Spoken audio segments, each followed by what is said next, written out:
Welcome to A Parent with your host, Anna Marie. Hello, expert navigators. Today we are going to talk about the benefits of multilingualism for our children. Bonjour, hola, здравствуйте, ni hao. Did you know that all children are linguistic geniuses? Just imagine how many people our children can connect with if they speak many languages, and the opportunities they will have, and how beneficial it is to their cognition and worldview. This is why it's great to encourage our children to learn more than one language. And because adults don't have the incredible language learning skills that children have, it's important to teach a child as many languages as possible. 4 languages, better than 3. 5 languages, better than 4. 6 languages, better than 5. Yes! Let's zoom in and learn more. It's essential to note that each language has a specific frequency band of sounds, and it's crucial to stimulate the maximum number of sounds to ensure they are recognized later on. Let's look at this fascinating topic. Here we have a chart, and we have the different languages, and we can see that Russian and the Slavic languages cover the entire frequency band of sounds we can perceive, measured on Earth. And then they go from 20 hertz, low pitch, low sounds, to 20,000 hertz, high pitch. And then we realized that all the other languages have different frequency bands, much narrower: German, English, Spanish, French, Chinese. So, interestingly enough, we want to say that the music of Mozart, Vivaldi, and Gregorian chants also covered the entire frequency band we can perceive. It's absolutely amazing. To understand this better, let's imagine the internal structure of our ear, which is shaped like a snail, the cochlea, and we are gonna make an analogy with the keyboard of a piano. And we associate each of the keys of the piano with a nerve cell. We need to have a very clear idea in mind. All the keys of this piano that haven't been stimulated before 3, they're going to go in a kind of atrophy. And then when we're older, if we want to learn a new language, then sometimes we say that we can't pronounce it. But the real problem is here, because our nerve cells don't recognize the new sound. And this is a very important aspect to take into consideration. Let's repeat the concept because it's very important. All keys associated with different sounds that are not stimulated in the early years of a child's life become atrophied. Consequently, an adult trying to learn a new language often struggles to achieve a native pronunciation because they can't hear the sound correctly and therefore can't reproduce it. That's the problem. The golden rule when it comes to learn a language, it's to always take into consideration that one person, one language at a time. If one person uses more than one language, they must make very clear to the child that they're switching the codes. A stuffed animal can be very helpful. For example, when a specific stuffed animal appears, the language changes. And then we can say, for instance, when Teddy Bear is here, we know that we need to speak in English. And when Petit Mouton y vient, we speak in French.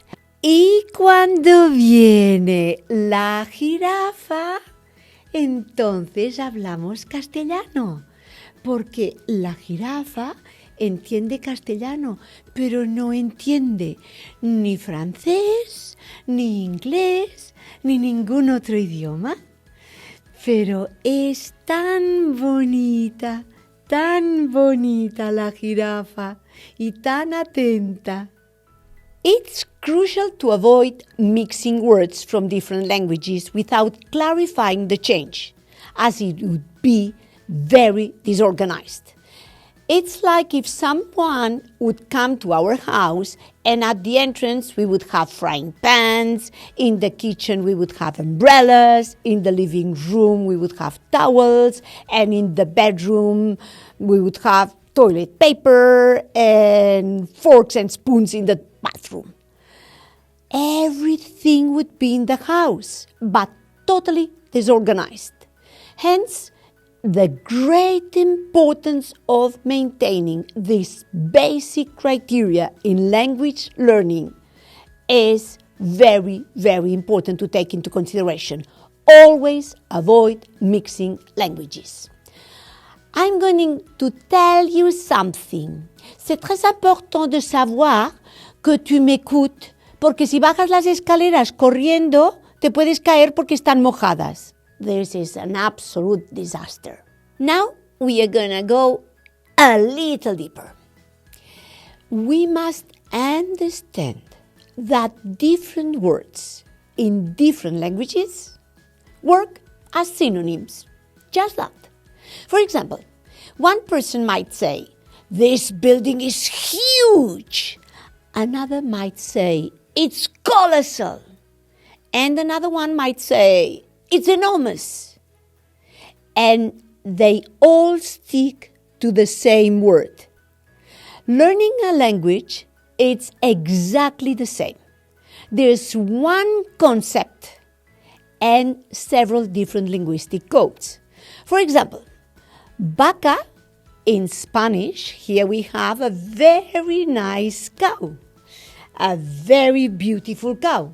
That's una vaca. En castellano, in French, on dit une vache. And the person that says it in French always says vache. And in English, there's one person that always says cow. The Russian person always says корова.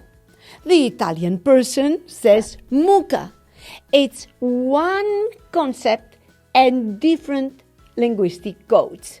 That's why we say that it works as if they would be synonyms. That's all. It's very simple. Some people might say, it's going to be very confusing. Not at all. It's very, very easy to understand. When parents speak different languages, it's an incredible privilege for a child to learn all these languages at home. How can we do this? From infancy, each parent can start with one language. If a parent wants to speak more than one language, they can use a stuffed animal. And then they indicate the change in the linguistic code. Personally, I decided to speak in English to my 3 children. But since I also speak French and Spanish, we had different stuffed animals. And we were always welcoming the new animal that was speaking with a different language. And it was so much fun. So they had the very clear idea in mind that we were changing the code. That's the super golden rule. One person, one language, and if the same person uses exactly another language, then they can have the help of a stuffed animal. Once we start communicating with our children or anyone else in a particular language, it can be very difficult to switch. But there's an easy solution. When our children are older and we want to introduce a new language, it's not so late. We are on time. And then we can assign a room in the house to the new language. The change of space helps to facilitate the language change. It's important not to choose a high traffic area like the dining room or the kitchen. It's just to avoid interfering with the dynamic communication that should always exist between parents and children.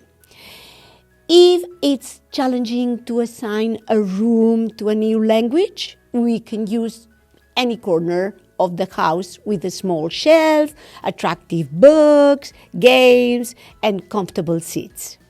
The goal is to create a consistent link between the language and the chosen space. That's all.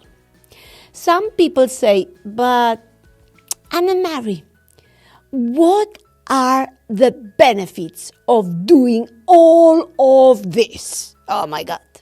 Well, how does better brain power sound? Great, right? Learning multiple languages boosts the brain function. It helps with problem solving, multitasking, and creativity. And more connections between the neurons are established as well. Does academic success sound good to you? Yes. Kids who know more than one language often do better in school. They develop better reading and writing skills. But what about cultural awareness? Being multilingual makes children more open and understanding of different cultures. It helps them become global citizens, which opens up many opportunities and helps make our world much better. And finally, social skills.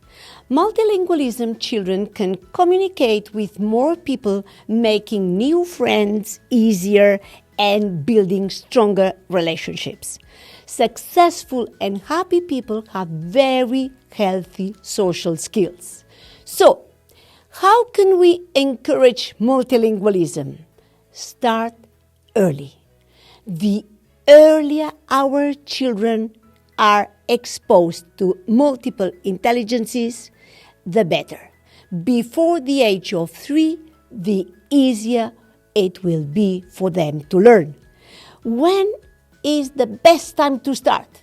From birth or even before birth? It's important to make it fun. Use games, songs, and stories in different languages. This makes learning enjoyable and engaging. Use daily life. Incorporate different languages into daily activities. Mother tongue style. For example, label items around the house in multiple languages. Keep it consistent. As we said, don't mix languages without letting them know that we are going to change the code. Speak one language at a time and in the appropriate context.